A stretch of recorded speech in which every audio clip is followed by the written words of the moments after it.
By the time Cheryl Whitmore threatened to evict me from my own cabin, I was standing there with pine sap on my hands, a splitting maul by the porch, and just enough patience left to laugh instead of doing something memorable. You ever have somebody step onto your land so confident, so overdressed, so sure the world belongs to them, that for 1 second you wonder if common sense died while you were stacking firewood? That was Cheryl Pearl, white SUV, sunglasses, blazer in the woods, looking at me like she was about to bill me for breathing wrong. I was behind my cabin on Lake Kepler when I heard tires on gravel. Not many people came that far, unless they were invited, lost, or stupid. Cheryl was never lost. She stepped out and called Mr. Maddox Barnes. "We need to talk now." I came around the porch, wiped my hands on my jeans, and leaned on the railing. "You found me. What's the occasion, Cheryl?" She was president of the Silver Pines HOA, a neat little subdivision 2 miles south of my land, matching roofs, clipped lawns, people who mistook control for community. I bought this cabin 10 years earlier for the opposite reason. Quiet trees, water, no committees. The road in was mine. The lake was mine too. Cheryl flipped open a folder like a judge about to sentence a man. "We've received multiple complaints," she said. "Your woodpile is unsightly, your roof is deteriorating, and your signage violates Silver Pines aesthetic standards." I don't live in Silver Pines. The board voted last month to expand the association's jurisdiction. Your parcel now falls under HOA governance. You have 30 days to comply or we begin eviction proceedings. I laughed so hard I nearly felt sorry for her. "Eviction," I said. "From my own land." She didn't blink. "If you refuse to comply, yes." That's when it stopped being funny. I folded my arms and looked back toward the road. She'd just used the only road into Silver Pines, cutting across my property. Then I looked at her again. "You do realize your residents use my road, right? And that lake you all brag about? Also mine." Her jaw tightened. "We've had it surveyed. The road is a public easement." "No," I said, pulling up the county parcel map on my phone. "It really isn't." I showed her the screen. Kepler Road Plot 17, privately owned by Maddox Barnes. Same with the lakefront. Same with the shoreline. Same with the dirt under her expensive shoes. For the first time, her expression twitched. "You can't block access," she snapped. "That would be illegal." I stepped closer. "You just tried to evict me from property you don't own using rules I never agreed to.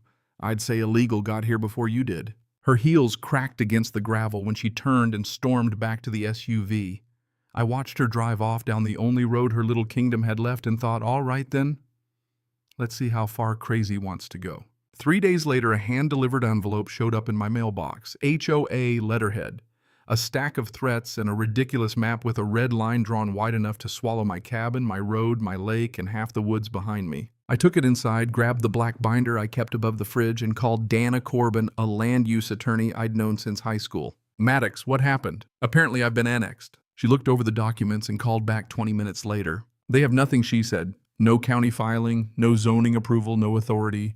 They're bluffing and hoping you scare easy." "That's unfortunate for them," I said. That afternoon I drove a steel post into the north bend of Kepler Road, stretched a thick chain across it, and hung a sign in the middle, "Private property.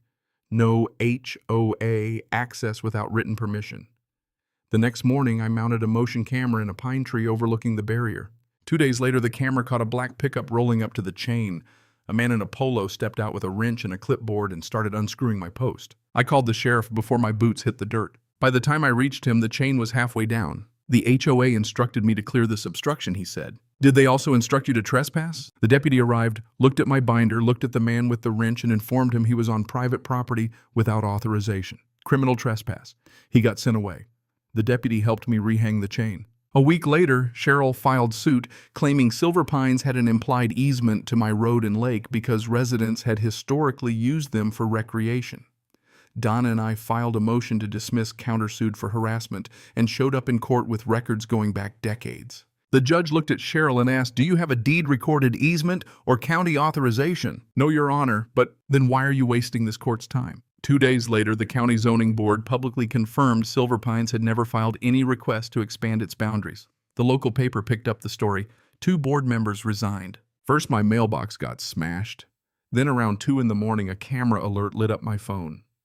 2 figures with flashlights were moving along my property line, kneeling in the dirt, sticking markers in the ground. By sunrise, I found orange survey paint on rocks, arrows on trees, and plastic flags marching toward the shoreline like somebody was trying to build a legal lie. I sent the footage to Dana. 4 hours later, she showed up in person, and that was the moment the story took a turn even I didn't see coming. Behind her came a county investigator named Officer Laramie Quietwoman, sharp eyes, all business. She walked the shoreline, photographed the markings, reviewed the video, then said, "This equipment looks municipal grade." Meaning what? Meaning somebody in your HOA is either borrowing county tools they shouldn't have, or they've got help from someone very stupid. Laramie traced the survey gear to a contractor tied to the HOA board, a former county employee already under investigation for falsifying land use documents. Cheryl had hired him as a consultant. Suddenly, this wasn't just about a power-hungry HOA anymore. It was fraud with paperwork contacts and a plan. Then came the fire. 3 in the morning, smoke alarm, screaming orange light crawling across my bedroom wall. The woodshed was already burning when I got outside, flames chewing through it and licking at the cabin. I fought it with an extinguisher and a hose until the fire crew arrived, but I still lost half my tools and part of the overhang. The fire marshal took one look and said the word nobody wants to hear at home: arson! By afternoon, my road was under restricted access and the sheriff approved a reinforced gate keyed to my phone. 3 days later, Cheryl was arrested, not for the fire yet, but for conspiracy fraud and unlawful use of public resources. HOA funds had been funneled into an account labeled Community Improvements, and that money was paying the ex-county contractor. Once investigators opened the books, the whole thing rotted fast. Cheryl hadn't just wanted control, she'd been selling it. Fake lake access permits, forged resale certificates. Out-of-state buyers told they were purchasing homes with legal rights to use my private road and private lake. More than $500,000 in made-up privileges printed on paper she had no right to issue. A federal agent named Curtis Lang came to my cabin, looked through my deed binder, and said, "Your property appears to be the centerpiece of a fraud scheme." That is a hell of a sentence to hear before coffee. From there, it all unraveled. Wire fraud, embezzlement, fake vendors, missing dues. One board member owned the print shop that made the bogus passes. Another pocketed compliance fees in cash. And Cheryl's nephew, the vice president, the same man tied to the chain incident, was caught on trail cam carrying a red gas can the night of the fire. He got arrested too. When the federal trial started, I wore a clean button-down and boots polished for the first time in years. Dana sat near the prosecution, looking like she'd waited her whole life to watch arrogant people explain themselves badly. I testified to the facts. The road was private. The lake was private. No easement, no lease, no agreement, no permission, ever. The defense tried to paint me as selfish. The judge shut that down fast. "Did you ever sell or lease access to Lake Kepler, Mr. Barnes?" "No, Your Honor." "Did you receive any money from the HOA for access rights?" "Not 1 cent." "Then move on." 3 weeks later, the verdicts came down. Cheryl got 11 years in federal prison. Her nephew got 8. The others got 5 and 6. Restitution topped $600,000. Silver Pines collapsed under the weight of its own lies. The HOA was dissolved by court order and permanent signs went up at the entrance to Kepler Road. Private road, no public access, protected by injunction. Then one evening Dana brought bourbon, and we sat on the porch watching the sun bleed across the lake while loons called in the distance and the pines went black against the sky. She raised her glass. "Not bad for a man who was just trying to stack firewood." I laughed and clinked mine against hers. Here's what that whole mess taught me. Greed rarely arrives looking like greed. Usually it shows up in a blazer carrying a folder, talking about standards, improvement, compliance, the good of the community.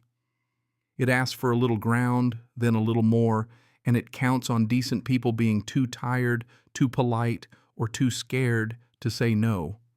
What saved me wasn't rage.